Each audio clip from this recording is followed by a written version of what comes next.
4 डिसेंबर नौसेना दिनाच्या पार्श्वभूमीवर पंतप्रधान नरेंद्र मोदी हे मालवणमध्ये दाखल होणार आहेत।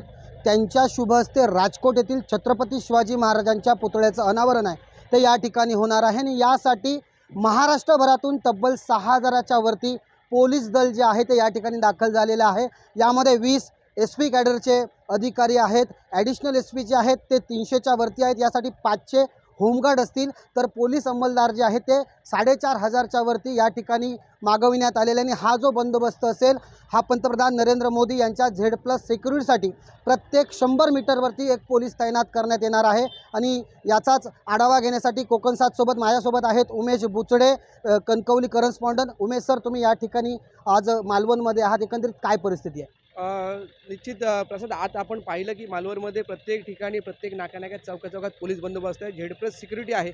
उद्याच्या जो होणाऱ्या कार्यक्रमासाठी सर्व जे नियोजन आहे ते नौदल असेल, पोलीस प्रशासन असेल, महसूल असेल किंवा पंचायत समिती किंवा जिल्हा प्रशासनाने खूप चांगलं केलेलं आहे आणि तशाच पद्धतीने हे नियोजन आहे। प्रत्येकजण ह्या क्षणाची आतुरतेने वाट पाहतात। मालवणवासीय हे तर खरोखर त्यांना एक आनंदाचा क्षण आहे, कारण आपलं जे मालवणचे नाव आहे ते पूर्ण आता भारतात जाणार आहे। कारण आपल्यासाठी जो किल्ला आहे राजकोटवर छत्रपती शिवाजी महाराजांचा जो 28 फुटी जो पुतळा आहे तो आपल्या मालवणमध्ये बसणार आहे, त्यामुळे खूप आपल्यासाठी अभिमानाचा क्षण आहे।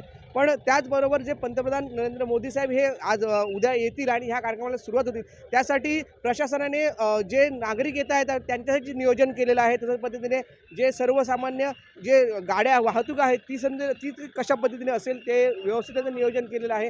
येणाऱ्या जाणाऱ्या जो पंतप्रधान जे ज्या रस्त्याने येतील त्या रस्त्यावर कोणीही मध्ये अडथळा कोणताही निर्माण होऊ यासाठी महत्त्वाचं नियोजन प्रशासनाकडून करण्यात येत आहे। एकंदरीत अशी माहिती समजत आहे प्रसाद।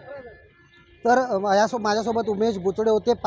ही सर्व जी व्यवस्था या ठिकाणी वाहतुकीची व्यवस्था आहे यासाठी महाराष्ट्रभरातील 10 पथकं या ठिकाणी दाखल झालेली आहेत। पुणे, बारामती, कोल्हापूर, सिंधुदुर्ग, सातारा, रत्नागिरी आणि पेन, पनवेल या ठिकाणावरून उपप्रादेशिक परिवहन कार्यालयाची जी 10 पथके या ठिकाणी दाखल झाले आहेत। याचं नेतृत्व आहे ते सिंधुदुर्ग जिल्ह्याचे उपप्रादेशिक परिवहन अधिकारी नंदकिशोर काळे करतात। यामध्ये जी व्यवस्था आहे यामध्ये तारकर्ली आहे, या ठिकाणी 5 पथकं जी आहेत ती नियुक्त करण्यात आली आहेत। राजकोट येथे 1 पथक जे आहे ते तैनात करण्यात आलेलं आहे। तसंच चिपी विमानतळ असेल या ठिकाणी 2 पथके तैनात करण्यात आलेली आहेत। यासाठी 27 जे उपप्रादेशिक अधिकारी आहेत ते बाहेरच्या जिल्ह्यातून आलेले आहेत, तर जिल्ह्यातील 32 अधिकारी आहेत ते या ठिकाणी वाहतुकीची व्यवस्था सांभाळणार आहेत। अशा पद्धतीने 59 अधिकारी हे सिंधुदुर्ग पोलीस दलाच्या वतीनं जे आहे ही जी वाहतूक व्यवस्था ते सांभाळणार आहेत। माझ्यासोबत पुन्हा एकदा उमेश बुचडे जे जोडले जातात। उमेशजी, एकंदरीत काय माहिती द्याल?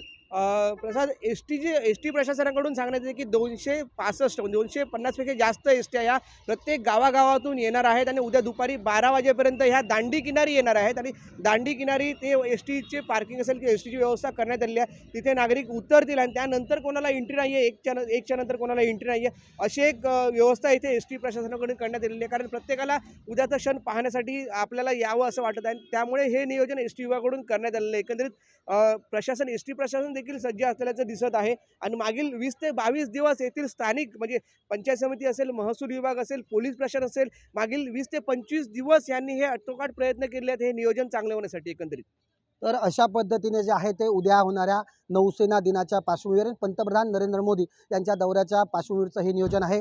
उमेश बुचडेसह प्रसाद पताडे, कॅमेरामन साहिल बागवे।